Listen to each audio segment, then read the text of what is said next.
blessings. I've come here to these beautiful mountains on a private meditation retreat.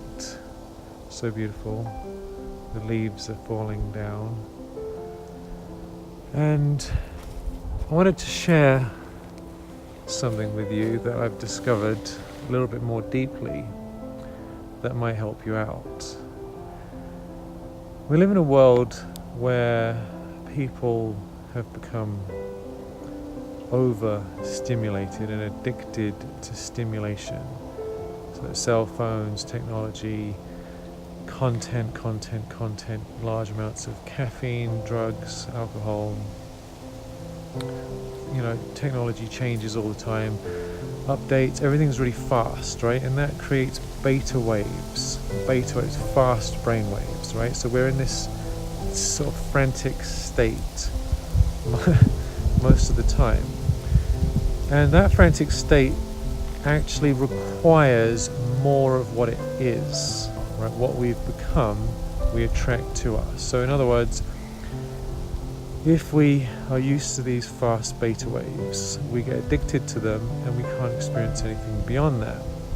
But there's more to life than living in that frantic state. There's beta waves, there's alpha waves, there's theta waves, and there's delta waves. Delta waves are the brain waves when you're sleeping or in deep meditation.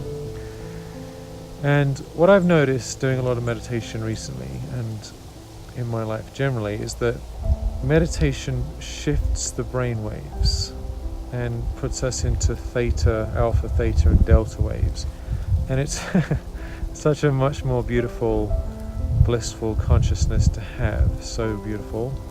And in that state, there's a feeling of deep contentment, a feeling of deep peace, a feeling of having attained, a feeling of fullness. And the interest in all this stimulation running around just is gone. It's almost like it's disappeared. It's vanished. And instead, there's a state of profound peace and good feelings and joy.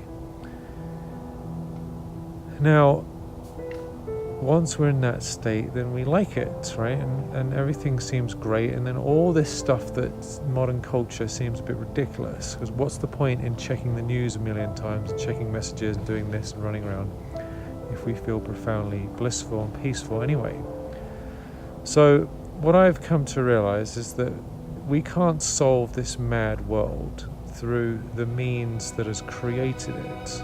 That this stressed out, running around trying to fix everything state is causing all the problems. If we want to change our own lives, solve our own problems and help the world, we need to shift really, really down into these deeper, more refined, joyful, relaxed states of consciousness.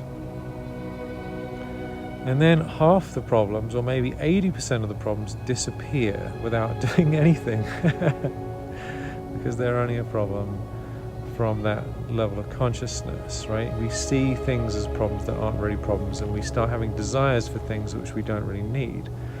So as you shift down through meditation, as you start to go deeper and deeper and deeper, then you realize actually most of the things in life are fine. And the things that do need to be changed or improved are pretty easy to deal with, or a lot easier, and the solutions and the answers come more swiftly. So this has just been a deepening of my own experience, that most of my problems, at least half, just originate from the wrong state of consciousness, wrong brain waves. And so what I'm personally interested in doing, and what I'm doing, is to spend much more time in meditation in higher states of consciousness and less time in running around. And I guaranteed I'm going to get more done to produce better quality work, help more people, have a better life, and have better health with a lot less stress. So if you feel inspired to do the same, then I applaud you and I'm grateful for you. And it's so beautiful here. And one thing that's really helpful is just getting away into beautiful places, because it's so much easier to really go deep when you're surrounded by these kind of beautiful mountains. So whatever it is that touches your heart, we have tons and tons of free meditations you can listen to. So hopefully that helps go into a deeper state of consciousness, and you'll realize that most of your problems aren't there anymore, and the ones that are left are much, much easier to manage. Thanks for your presence, and many blessings.